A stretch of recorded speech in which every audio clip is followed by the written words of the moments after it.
Donc, inventez vos solutions propres pour s'en sortir. On ne nie pas qu'il y a aujourd'hui des traumatismes, des violences, etc. C'est pas ce qu'on dit. Ce qu'on dit, c'est que vous devez être capable, non pas de faire du plagiat. Vous acceptez qu'il y a des problèmes. Plagiat culturel, il faut être inventif. Justement, on parlait de concept. Affect vers cette concept. Donc, si vous n'êtes pas capable de concevoir des solutions à vos problèmes, eh bien, ne croyez pas que ce sont les autres qui vont vous donner la vie. Et il y avait, oui, la dernière question, c'était sur la polygamie. Mais moi, je pense que la polygamie, c'est également un apport étranger. Parce que quand on lit l'histoire et quand on voit aujourd'hui, moi, mes grands-parents sont des chefs traditionnels, comme on dit, ils ne sont pas polygames. Dans le village, je n'ai vu personne avoir plusieurs femmes. En tout cas, dans mon village, j'ai parcouru quelques autres villages, je n'ai jamais vu des cas de polygamie. Donc je pense que les endroits où la polygamie est répandue, ça doit être une influence également étrangère. Merci. Donc il n'y a pas de date ou autre qui dit comme toi, il n'y a pas de date ou autre qui dit que dans telle ou telle période il y avait de la polygamie ou autre de vos recherches, vous n'avez jamais vu ça? Qu'il y avait de la polygamie? Non, pas du tout. D'accord, ok. Pas du tout. C'est-à-dire que la polygamie commence à faire son apparition à partir du moment des violences. Donc de la conquête coloniale, que ce soit arabo-musulmane ou judéo-chrétienne. Avant ça, il n'y a pas de, on n'a aucune source, et même actuellement, comme j'ai dit, moi j'ai fait pas mal de tournées de villages, j'ai jamais vu de cas de polygamie, en tout cas dans le cas de l'Afrique centrale.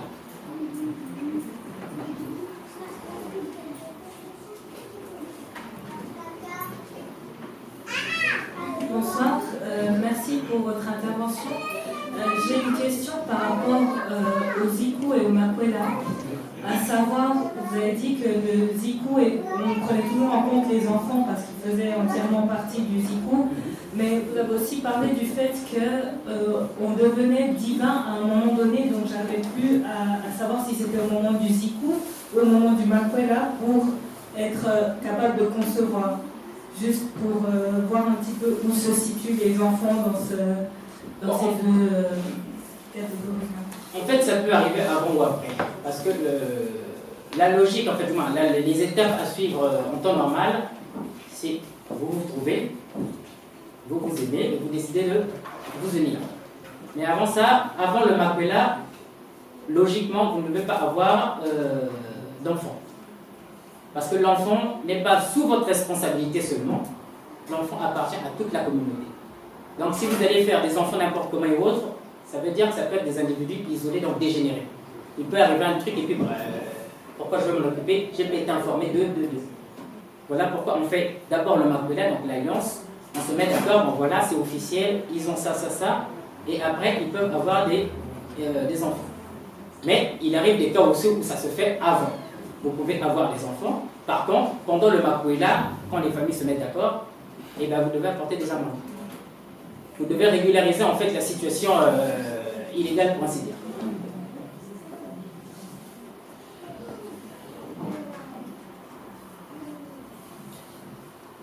Y aurait-il d'autres questions?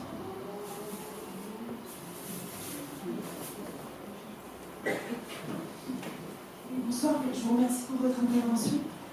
Moi j'ai un petit peu de peine à comprendre l'ensemble de l'exposé. Si on le transpose dans la société africaine, notamment si je pense à la région des Congo, et j'ai le sentiment qu'effectivement on aura envie de se réapproprier son histoire, ses traditions, pour se construire demain. Mais comment est-ce que le message passe en sachant qu'il y a la mondialisation, la globalisation? Et comment est-ce qu'on fait fi de toutes ces dimensions pour pouvoir enseigner aux enfants certaines valeurs qui ont peut-être participé à la construction de l'Afrique et qui sont le socle d'une philosophie? Merci. Alors, merci pour la question. Ce que je peux dire là-dessus, c'est que ce que je viens de dire, ce n'est pas l'histoire. C'est la culture. Et donc, si je parle de culture, c'est que ça se fait encore. Ça se fait encore, et les témoignages que nous avons accueillis, ce sont des gens qui ont vécu ça. Donc tout ce que j'ai dit, les bandas, ça se fait encore, ces institutions existent encore. Alors vous avez parlé tout à l'heure de globalisation. En fait, ce mot aussi, il faut le clarifier. Quand on parle de globalisation, de mondialisation, il faut mettre le mot juste qui correspond à cela. Il ne s'agit pas de globalisation ou de mondialisation, parce que l'être humain a toujours été globalisé, mondialisé. L'être humain a toujours voyagé Sinon, on n'aurait pas peuplé la Terre, vu qu'on dit que l'être humain est né en Afrique. Donc, ce qu'on appelle mondialisation, ce n'est plus ni moins que l'occidentalisation de l'humanité. C'est-à-dire que l'Occident impose sa seule culture aux autres. Et si vous ne faites pas comme l'Occident dit, eh bien vous recevez la bombe atomique. Donc, le défi, voilà pourquoi je faisais la distinction entre Europe et Afrique, parce que, entre guillemets, le combat n'est pas le même, dans ce sens où nous sommes agressés depuis très longtemps, comme j'ai dit, depuis plus de 2500 ans, par ces peuples. On est agressé physiquement, on est agressé culturellement. Mais notre culture est encore là. Alors pour s'en sortir, qu'est-ce qu'il faut faire? Il faut connaître la culture de l'autre. Voilà pourquoi on a fait exposer sur le mariage. Mais il faut également connaître sa culture. Et comment promouvoir sa culture? Il faut créer des centres, des institutions. Mais comme d'ailleurs l'Europe l'a fait pendant les périodes de Renaissance. Il y avait des philosophes qui avaient des idées, les Montesquieu, les Voltaire et tout ça. Ils ont écrit ces idées. Et après, ils ont créé des institutions qui ont commencé à former des gens, et puis, etc., etc. Ça donnait des types d'État qu'on connaît, le type d'État et de société qu'on connaît aujourd'hui. Donc, nous, ce que nous devons faire, ben, c'est toute cette culture que nous avons et qui se pratique encore, à nous de faire la promotion de cela, à nous de généraliser cela et puis de faire la globalisation à notre manière. Donc, il n'est plus une occidentalisation de nos sociétés, mais maintenant une africanisation de nos sociétés. Donc, si maintenant d'autres communautés, comme les Suisses, voudraient participer à ce processus, eh bien, ce serait nous accompagner dans ce sens-là et non pas. Parce que les valeurs et les principes, comme j'ai dit, ne sont pas universels. C'est comme les sciences. Chaque communauté a sa façon de voir les choses, chaque communauté a sa façon d'agir, etc., etc. Donc, là, je donne un témoignage personnel. Il y a énormément de. Quand j'ai sorti les ouvrages sur la question de l'excision, il y a eu des Françaises qui ont voulu nous accompagner. Sauf que ça n'a pas marché. Pourquoi? Parce que ça n'arrangeait pas le discours officiel. Vu que le discours officiel fait la promotion de l'excision en tant que barbarie africaine, et il faut aller sauver les barbares. Sauf que nous, on arrive, on dit non, mais les éléments historiques et culturels, voilà ce que ça dit. C'est vous qui nous avez amené ça. Et là, c'est le chaos. C'est un livre censuré, je vous le dis, censuré, mais totalement censuré. Par ceux-là même qui font la lutte anti-excision. Je peux donner des noms si vous voulez, mais bon, voilà, je ne suis pas là pour ça, mais c'est un témoignage officiel. Donc, si d'autres communautés veulent nous aider ou nous accompagner, il n'y a pas de souci, mais c'est dans le respect de ce que nous-mêmes nous décidons de faire, et non pas dans des valeurs prétendument universelles.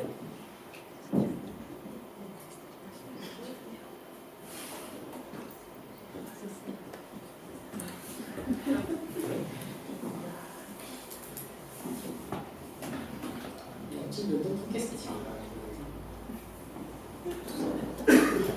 Oui.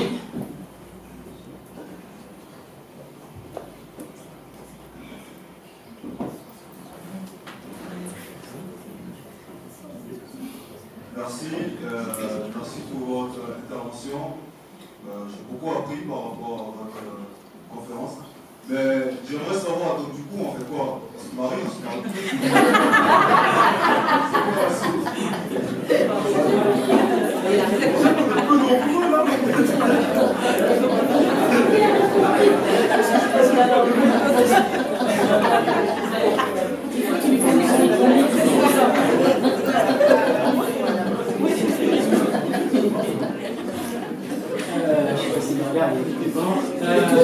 Oui.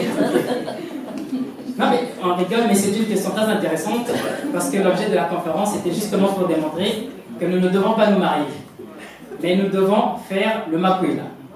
Parce que le mariage, c'est un acte qui conduit à des violences dans la vie à deux, dans la vie à trois, dans la vie de couple, dans la vie de la société, etc. Parce que ça suit des procédures où il y a des dominés et des dominants. Donc il y a le conquérant, l'homme, qui va kidnapper la femme, etc. Sauf que nous, quand on forme des unions, on ne kidnappe pas. Donc on ne peut pas l'appeler mariage. Donc ce que nous devons faire, c'est nous réapproprier nos valeurs culturelles, c'est-à-dire notre façon de nous unir, notre façon de nous organiser dans nos communautés parentales, etc., etc. Donc ça, c'est ce que nous devons faire, mais ça ne s'appelle pas mariage, parce que le mariage, c'est une autre réalité culturelle qui ne répond pas à ces paramètres.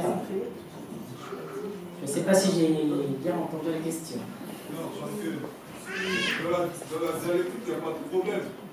Mais dans l'application, au-delà de ça, c'est individualisé qu'on le veut ou non, que ce soit en Europe ou en Afrique, c'est pareil. Voilà, il y a une certaine uniformisation de la manière de vivre de l'homme. On ne peut pas donner de responsable, mais c'est presque, on va dire ça, c'est comme ça, c'est la vie. Donc aujourd'hui, dialectiquement, je comprends ce que vous dites. Aujourd'hui, tout pareil, j'ai besoin de signer un papier, j'ai besoin que les enfants portent le nom par rapport à l'application.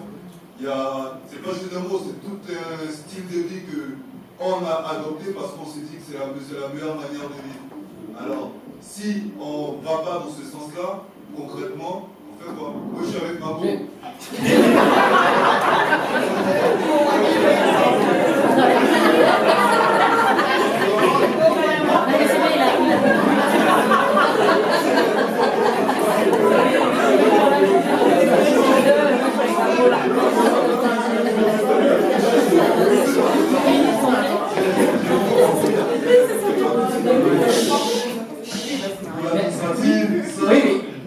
Mais merci pour la précision. Effectivement, c'est une question pertinente, on en rigole, mais c'est une question pertinente.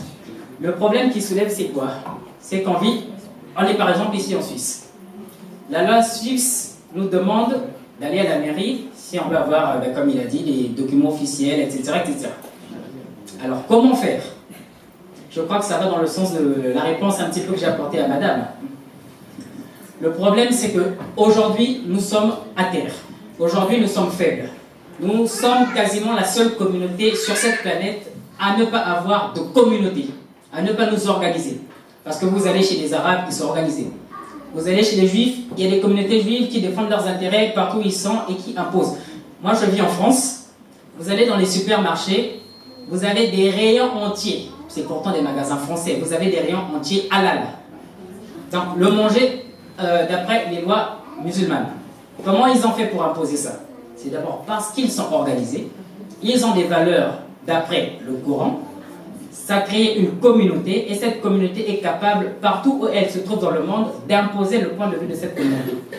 Donc aujourd'hui, nous, si on a des problèmes avec le mariage ou avec la mairie suisse, pour éviter justement d'aller signer des papiers là-bas, si on est fort, on a une communauté organisée, on a des États organisés et puissants, ça fait partie du Makwela justement dont je parlais.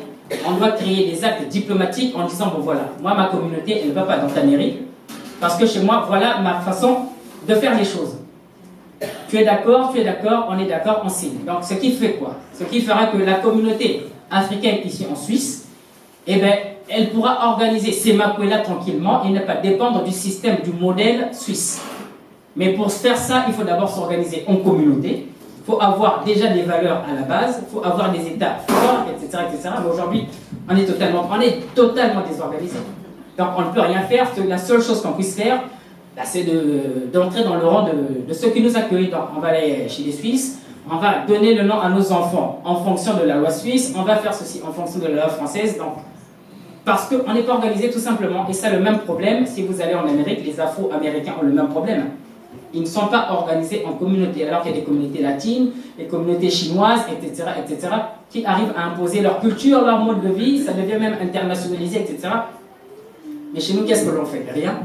Parce qu'on ne connaît pas déjà nos valeurs, du moins, on ne veut pas les connaître, on ne veut pas les promouvoir et on ne veut pas s'organiser en communauté. Aujourd'hui, vous n'avez qu'à faire l'expérience et je parie que vous avez déjà vécu cette expérience. On préfère aller acheter la nourriture africaine chez les Chinois plutôt que chez notre frère africain qui a un magasin africain. Donc voilà déjà comment créer une communauté avec des comportements épars comme ça. Donc la problématique, elle est là. S'organiser en communauté autour de valeurs que nous défendons. Et à partir de ce moment, les choses iront de soi. Mais tant qu'on est justement dans le moutonisme, eh ben on va suivre et puis on va se dire.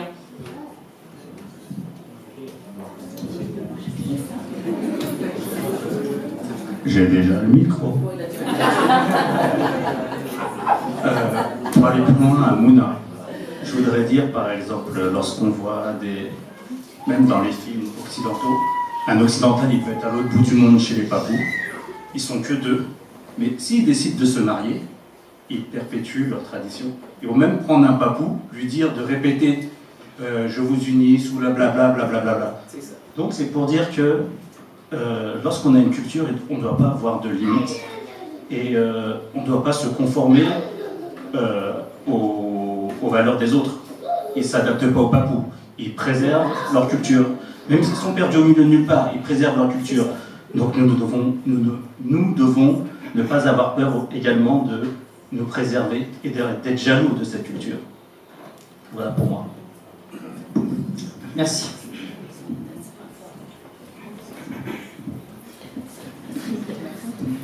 Bonsoir.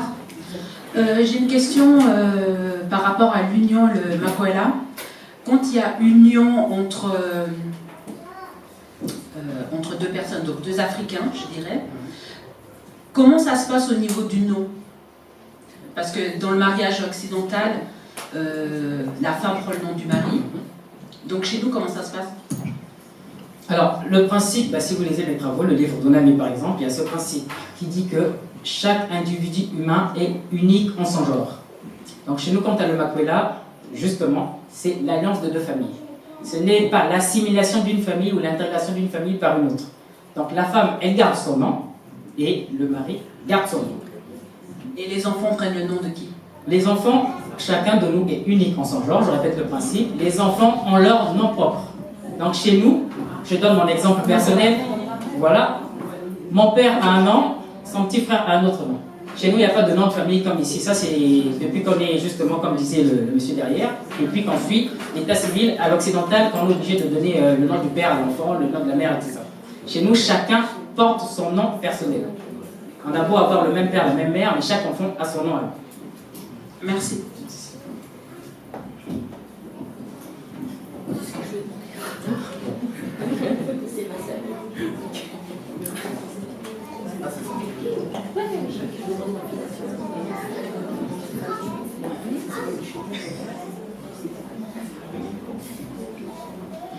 Bonsoir, c'était juste pour compléter par rapport à la question de mon frère derrière au fond.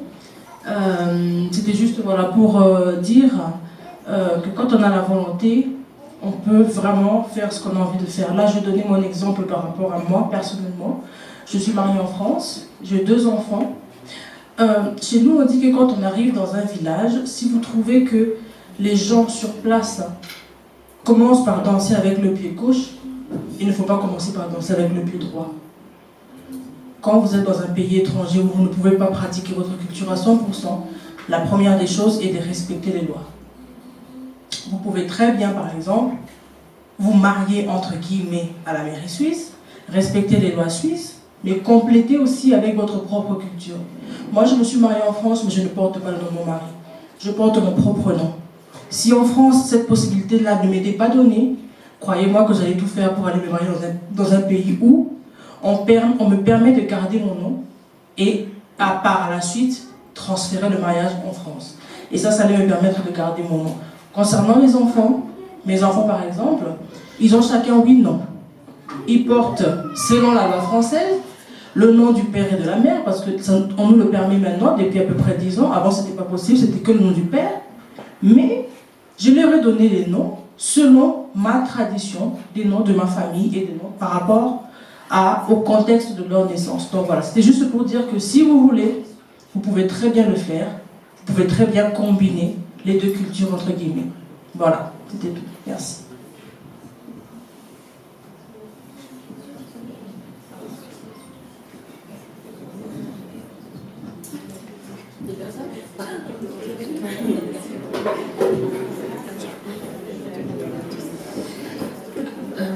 Ma question porte sur le zikou.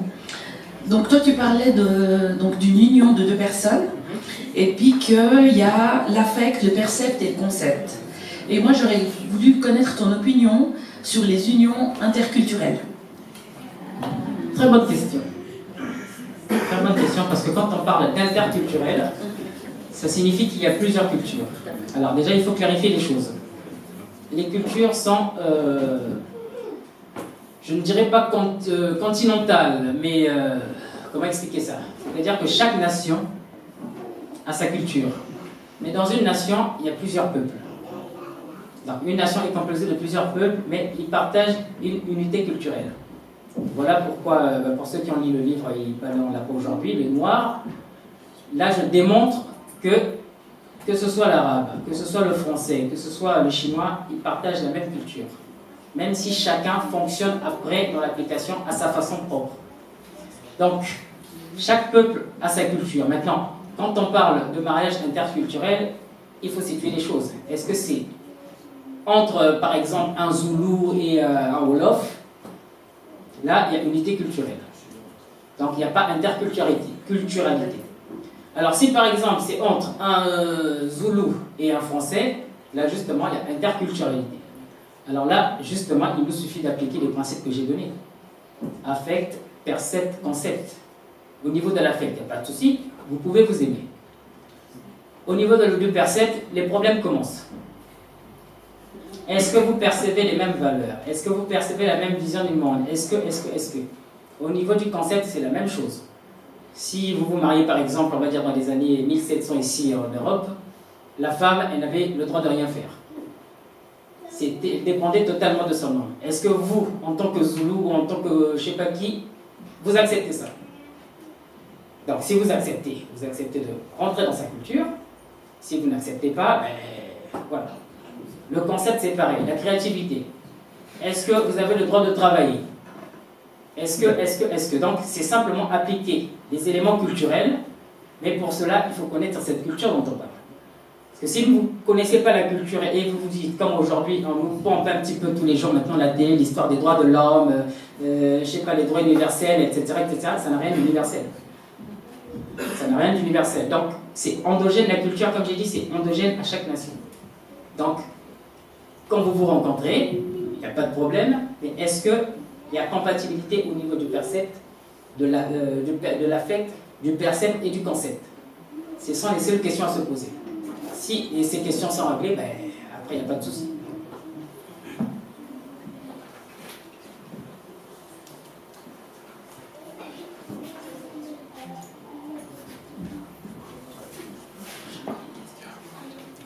Oui. Je voulais revenir au Makwela. Tu as parlé d'alliance, de négociation. Est-ce qu'il y a une personne qui scelle cette union, ou cette union elle est simplement scellée par l'échange de biens? Et puis j'ai encore une deuxième question. Quand tu as parlé d'échange de biens, est-ce qu'on parle de biens, c'est vraiment des présents, ou il y a aussi l'échange ça se monnaie en fait, d'échange d'argent? Alors, au niveau de la personne qui scelle, ce sont les deux familles qui scellent. Et chaque famille a un représentant. C'est celui habituellement qu'on appelle le chef de famille. Donc, chaque famille a un représentant et la négociation, ça se passe autour de la famille. Très souvent, c'est l'oncle, on parle d'oncle, voilà, qui organise les choses. Enfin, du moins, qui est le porte-parole de la famille. Donc, ces personnes qui, en fait, ce sont les deux familles qui scellent. Donc, quand les conditions sont respectées, et ben, on se met d'accord, tout est OK, et bien là, on peut manger. Quand on mange ensemble, ça veut dire qu'on est d'accord et les choses poursuivent. Donc, ce sont les deux familles qui participent à travers leurs représentants. Maintenant, au niveau des présents, quand on parle de présents, là encore, il faut faire la distinction entre ce qui se fait aujourd'hui et ce qui se faisait vraiment. Parce que quand on parle de présent, c'est pas, voilà, on ne profite pas de ce moment pour demander la veste cravate qu'on n'a pas dans mon tiroir. Je ne vais pas demander les bijoux d'or, mais ça c'est arrivé. Donc, c'est pas comme ça que ça se passait à l'époque. Ce sont des objets symboliques que l'on demandait, et ces objets symboliques correspondaient à la culture de chaque peuple. Et très souvent, j'ai parlé des Nzondi qui étaient là pour décoder, parce que très souvent, c'est des pièges qu'on vous demandait. On peut vous demander par exemple, bon, moi je veux un morceau de crocodile. Pour celui qui n'est pas averti, il va aller attraper un crocodile, il va ramener. Alors qu'en disant je veux un morceau de crocodile, on lui demande de faire autre chose. Donc il y a pas mal de symbolique derrière, parce que le Makola c'est un processus, il y a pas mal de symbolique derrière. Donc le but ici, comme j'ai dit en prenant l'exemple de deux États qui font une alliance diplomatique, c'est la même chose. Donc là, le but c'est de parvenir à l'alliance et de savoir si justement, là on a parlé du zikou, affect percept concept, mais ça intervient également au niveau des familles, enfin du moins, des communautés parentales.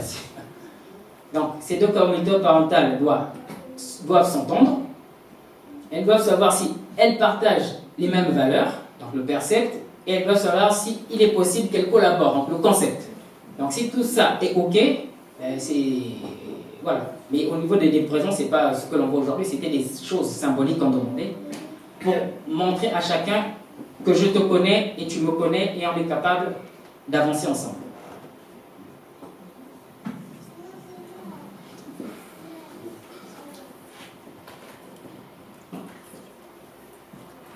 Y a-t-il d'autres questions?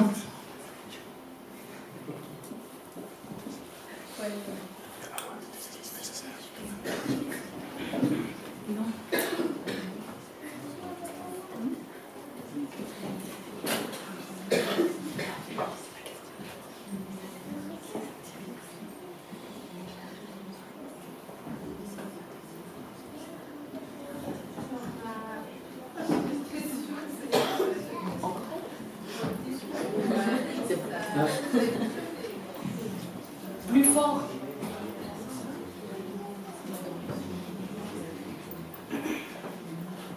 Alors, c'est peut-être votre discours qui vous pousse à poser la question. Est-ce qu'il existe le divorce? Est-ce que c'est quelque chose de normal de divorcer quand un mariage ne marche pas? Voilà. Comme je l'ai dit au départ, et comme le disent les Français par exemple, la première cause du divorce, c'est le mariage. Donc si on parle de mariage, il est normal de divorcer. Par contre, si on parle du Makwela, justement, il n'est pas normal de rompre cette alliance. Parce que c'est une alliance, lorsqu'elle est bâtie, elle est censée durer éternellement. Parce que les mécanismes mis en place, donc à partir de l'éducation des enfants jusqu'aux familles qui scellent cette alliance, tout est mis en place logiquement pour que ça dure éternellement. Voilà pourquoi même s'il arrivait que les deux individus décident de ne plus de se séparer, ce qui n'arrive quasiment jamais, puisque même quand il y a des problèmes, on parvient à régler les choses, les familles prennent, les deux communautés prennent en charge, mais au cas où même cela arriverait, vous remarquerez toujours qu'il y a le pont qui est toujours resté entre les deux familles. Donc, ce pont est fait par qui? Par les enfants, qui appartiennent toujours aux deux, d'après l'alliance qui a été établie. Donc, le point central ici, ce sont les enfants. Voilà pourquoi on dit qu'il faut toute une communauté pour éduquer un enfant. C'est pas papa et maman voilà, parce qu'on sait que papa et maman peuvent faire des fous, mais le plus important, c'est l'avenir de l'humanité qui est l'enfant. Voilà pourquoi on insiste vraiment dessus. Et quand il y a des enfants avant Makwela, comme j'ai dit tout à l'heure, il peut y avoir des sanctions, des amendes. On peut divorcer quand même, c'est ah mais justement, vous pouvez divorcer pour quelle raison? On ne décide pas de divorcer sans raison. C'est-à-dire... Oui, vous pouvez le faire si ça ne marche pas. Mais pour quelle raison ça ne marcherait pas vu que tout est mis en œuvre pour que ça marche?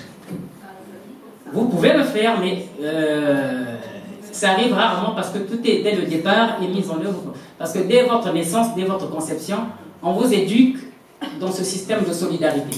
Et qui dit solidarité, le divorce, c'est un manque de solidarité. Il faut voir les choses d'après cette logique culturelle. Parce que mon grand-père au village, il ne pense pas d'après un autre précis. Lui, quand vous lui dites divorce, il pense tout de suite, ah, vous brisez la solidarité. Donc, c'est la crise totale.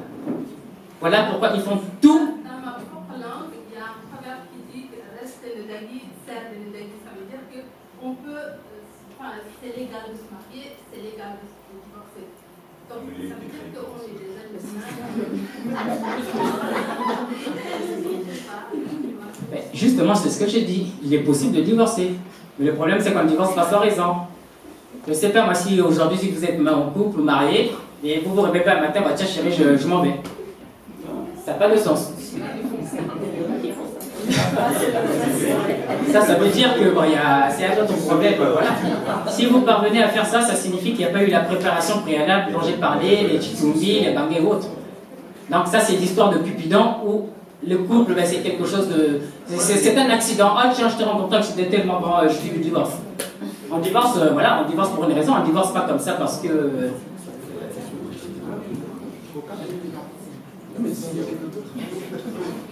Non, j'aimerais juste rester sur le même sujet, parce que c'est vrai qu'il y a des imposteurs partout, hein. Tout d'un coup il y a des familles, non mais c'est vrai, il y a des familles qui se présentent à une autre famille, et puis une fois que le mariage est fait, ben,